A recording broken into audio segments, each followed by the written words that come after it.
The annual Run for the Roses takes place this Saturday at Churchill Downs in Kentucky. And while all eyes are on the fastest horses in the world, it's also a day of fashion, roses, tulips, and of course, the famous drink, the mint julep. Well, Heather Stalker from Datz is here with her spin on Derby Day. And from what I can tell here, you got a good spin. How are you? Well, thank you. I'm doing great. How are you? I am fabulous. Thank you for sporting the hat today. I mean, I thought we had to be a little festive. I absolutely agree. I am digging this hat. You've got beautiful hats, but the Derby does go more in depth than just the fun hats. Well, I guess. I guess. Depends on how you're looking at it and who you're talking to. But we are talking to Datz. So, of course, we've got good food, good drink for your party. Where do we begin trying to get that Kentucky vibe in a party at our house? Well, you know, you can't think about Kentucky or the Kentucky Derby without thinking about bourbon, okay? This is true. It is the spirit of America. It's the spirit of Kentucky.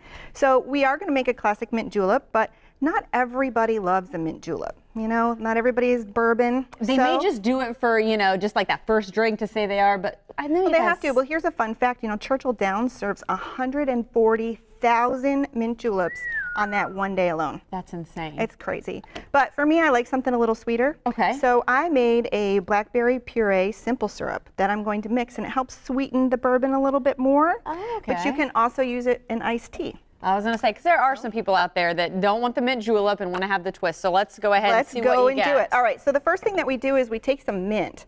All right. Because that's fresh mint. I mean, come on.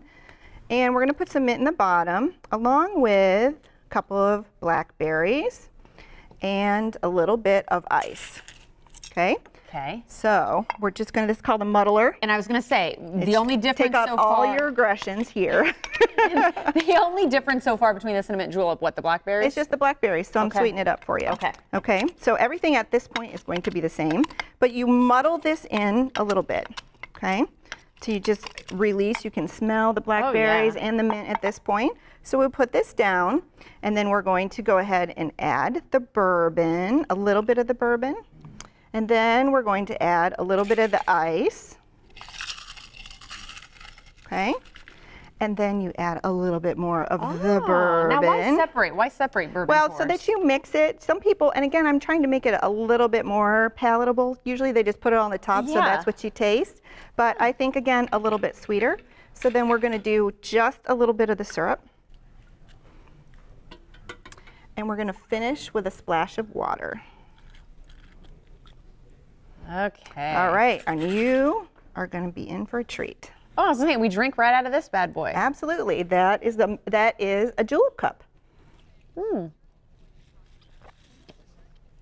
Definitely has a sweeter kick, but I still can taste the bourbon. So I gotta admit, I've never had a mint julep. Are mint juleps really as strong a bourbon as what I've They are. There's nothing to mix it. I mean, and the water is not necessary. So like I just do that to loosen it up again. But all the men out there are going, girl, you are crazy. Hey, you know You're what? like, you don't mess up a good bourbon. You know what? At the end of the day, though, we're wearing the good hats. You gotta put a little flair. You know, it's only 2 minutes of sports, but we really want the party to go a little bit longer. And Kentucky Derby parties really can be fun. And I know you've also incorporated Kentucky traditional foods as well, just to kind of go all out for the party. What did you bring? All right, we've got cheese straws, which you can't go to a good party without. Good snack food. I've never had a tea straw. It's all right. It's cheese, and it's a little bit of spicy, and you're going right in for the pimento cheese dip.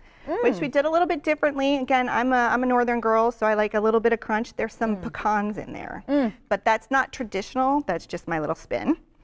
We also have a country ham, which is, you can do a country ham biscuit, which we have up in the front here. And then you can serve it with crackers, you can serve it with crudité, or like I have pumpernickel on the side here. And always for dessert then too, we've got some wonderful cupcakes. We do, and we made them look like roses because that is the official flower of the Kentucky Derby. There's a reason they call it Run for the Roses. Run for the Roses. Again, thank you for your tips coming in. We always appreciate it. Great setup. Hopefully this helps you if you're having a Kentucky Derby party. Thank you so much. I want to go to your Kentucky Derby party. Come on down. I was going to say, again, Datz. That's where you can go and celebrate the Kentucky Derby or possibly get to any of these foods, plus plenty more. You always put your flair on things, which we love. So thank you so much for coming in today. Thanks for having us. We appreciate it.